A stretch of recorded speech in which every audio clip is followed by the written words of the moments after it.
Are you sabotaging your guitar solos without realizing it? You might be, because numerous intermediate players recently submitted solos for me to roast here on the channel, and I kept hearing the same mistakes again and again.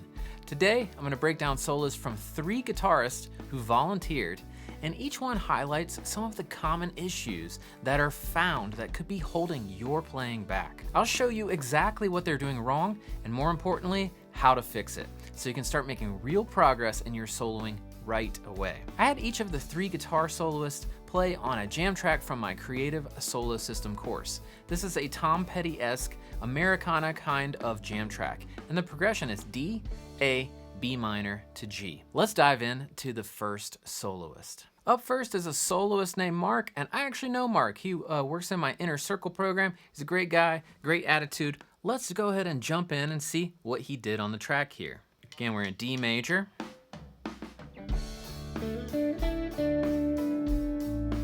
Okay, so right away, this is something, Mark is the only person that I've worked with out of the 3 today, but this is something that I've mentioned to Mark before. He's getting so much better at this stuff.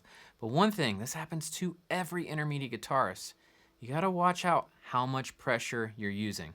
So I didn't see Mark tune before this take, but likely he tuned up before he laid it down, right? However,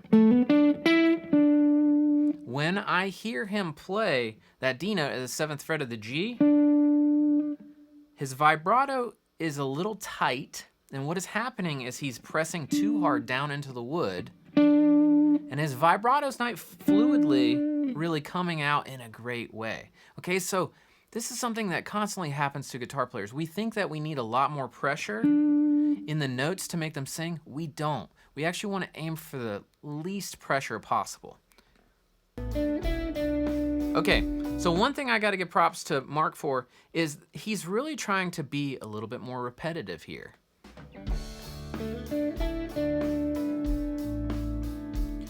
Repeating the same lick, very good. Okay, cool. I think that this is great, and I have an exercise where I encourage people to kind of use repetition in their practice. Well, Mark's doing a great job with that.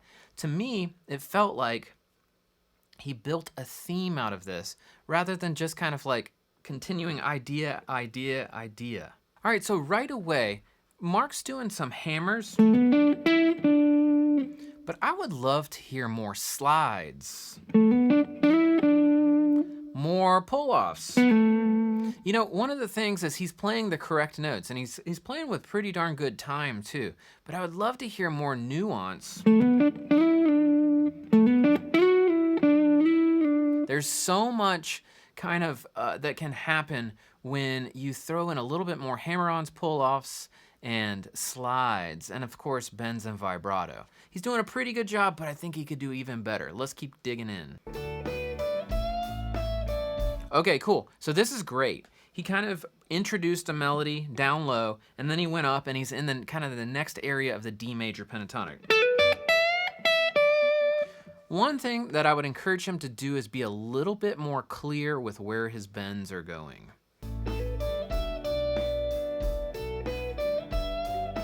Especially that one. Okay, so notice, for me, what Mark did that's kind of like a no-no, he's holding this index finger down. This kind of like basically never works very well. What it does is it creates an anchor point that's gonna cause problems. And when he tries to do the bend, he's putting so much pressure here into that 10th fret on 2 strings that he doesn't reach this bend. Listen. So it's just not quite there. There's so much more you can do if you dig in a little bit more and just don't anchor like that in that index finger. There's also no reason to do that because he's not playing double stops. If he were playing double stops, it would work better potentially. All right. So this is something that I encourage my students to do, and Mark's working on it, but I feel like, you know, we're jamming, and he kind of started out his theme here, and then he worked his way up here. Well, we have quite a bit more time, and he's already kind of gone back to where he started, which to me kind of kills the energy of the solo. Now, one cool thing that he's doing that I like is that kind of Dickie Betts-ism, and that is adding the 4 into your major pentatonic. However, I'm hearing a little bit of maybe too much pressure on those strings. It's not as... You can actually see it. Mark is pulling on the string a bit, and he's bending those strings out of tune, not in a good way. This is a common theme, and you know, it's something that I continue to work with my students on to really try and lighten that touch, because you can play more in tune, and everything sounds better when you're more in tune. Ah, Mark. All right, so this is a real theme in my opinion, is 0 bends to nowhere. You just gotta know where you're going. And I think that part of it is just the tension that he's playing with, you know? It's like, hey, whoa, you're gonna be on Daniel's YouTube channel. That's, you know, kind of a big deal for people. And it's a big deal for me. I still get nervous when I film. So what I would say is, really, you know, practice. You know, this was also like an early take. I didn't give these guys a lot of time to practice on this. This is like maybe his 3rd take or something like that. Maybe his 1st or 2nd, who knows? But in general, what I tell people to do is make sure you're pushing and you're raising the string and really getting some leverage under it so you can get that. That was a whole step bend and it didn't quite get there.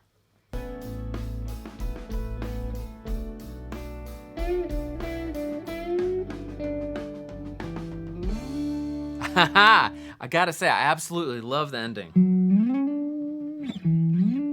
All the way that octave jump all the way up. Mark's been doing great at learning his frets better, right? He jumped all the way up to that 17 and grabbed that D and just ended beautifully. So lots of really fantastic things here, Mark. I would say, you know, continue to build that repetition.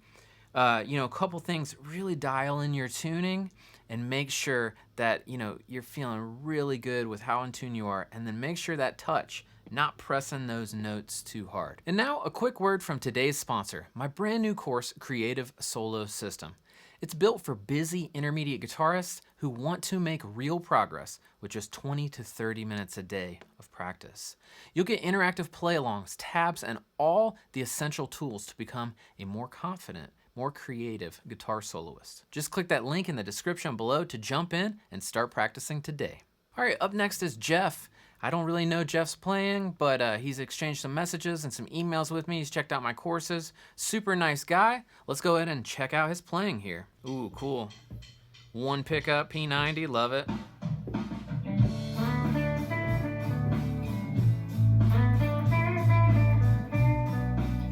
Okay, so far some really nice themes. My biggest critique so far is just being really dialed into the rhythm. Here's the interesting thing. On the internet, I see a lot of people teaching really complex subjects, you know, targeting chord changes, playing 7th chord arpeggios, all this stuff. I love that stuff, it's great. But one of the most important things that you could do is just play really in the groove.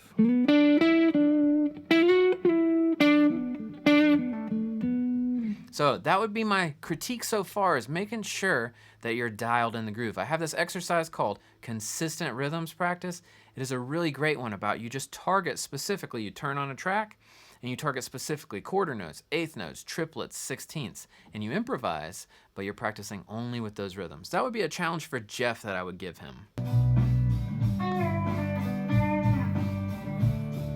Let's go back again, because this is such a common theme. All right, I love it. We want to be bending strings. We want to make things sound good with bends. However, it's so important that there are no 0 bends to nowhere. Now, I will say this, you know, on that particular note, we're in the key of D, and if you bend E, which is the 2nd, you can really, you can get a half step or you can get a whole step. Both are actually cool, because the half step is up to F. It's the blue note, which is another thing. So both of these guys, I want more blue notes happening. Why? Because it's Americana. The blue note of the major pentatonic is the flatted 3rd, and it sounds so good. So just make sure on those bends, they're nice and clean and going somewhere intentional.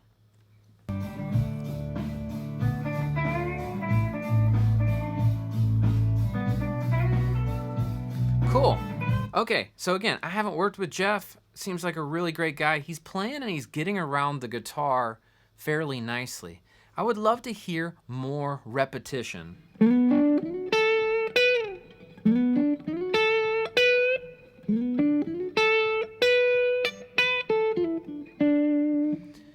I think that repetition is just one of the most meaningful things that you can add to your playing. And it's like you play something, you kind of repeat it again. It doesn't have to be the exact same. And then you repeat it again, and then you just put a nice little end on it. All right, let's continue his solo here.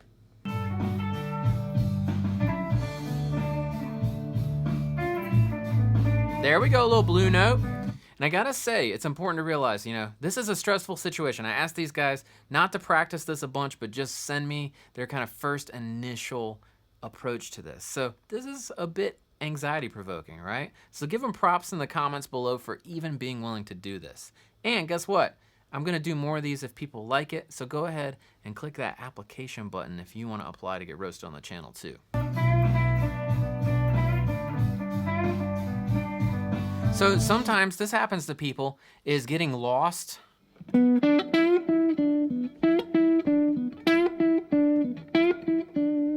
the rhythm of a lick like that, a cyclical rhythm. So realize, this is kind of a mystery to a lot of us. It took me a long time to realize this. All the great players are playing some variations of essentially quarters, eighth notes, triplets, and sixteenths. If you can dial in your sense of rhythm there, you're gonna sound so much better when you're improvising.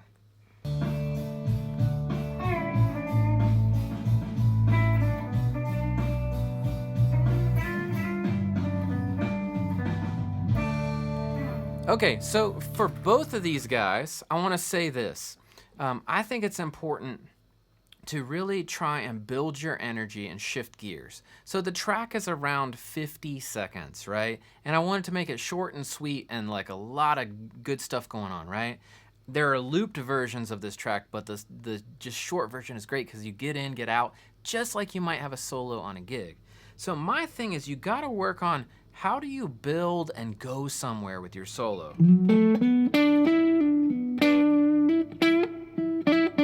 Now that kind of middle segment there is great for the kind of the entry, starting even on the A string coming in. But what you really want to do is you want to transition into the higher notes of the pentatonic, like Mark had done. And then you got to figure out some repetitive stuff that's going to work for you.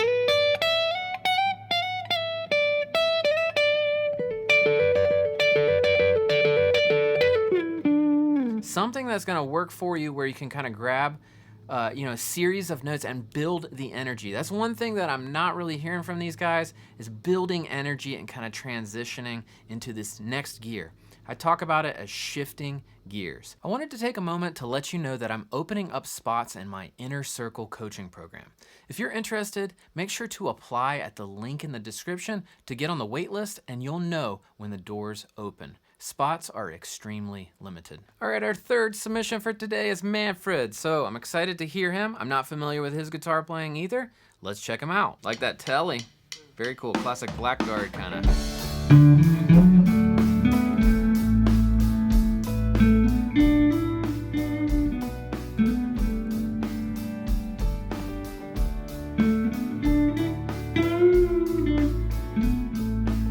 Okay, cool. I gotta say, I like the bell-like quality of his tone.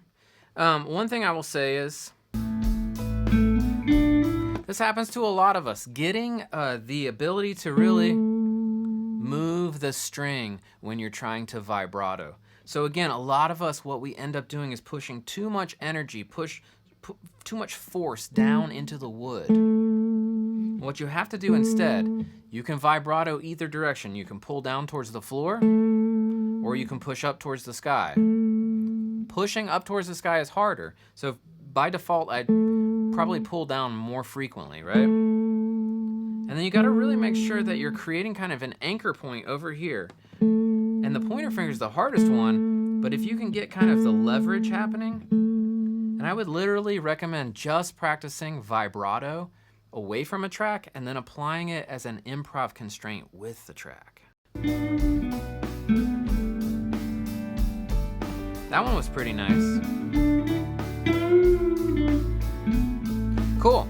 All right, so I would recommend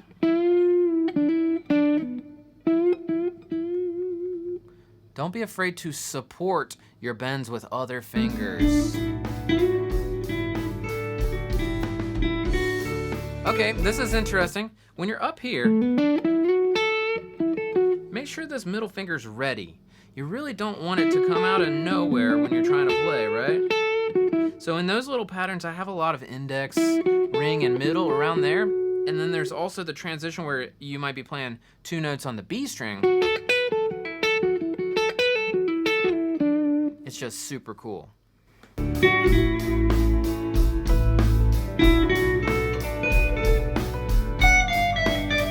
A nice blue note, love it.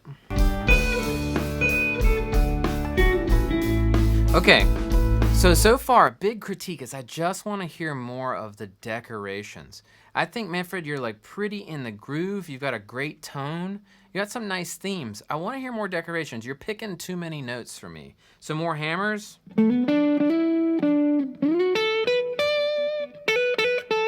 You're doing a good job with vibrato. I think more and more just awareness and confidence in it. But I want to hear more bends. Hammer pulls. That's the stuff that really makes scales sound like music and makes you just soar over the track.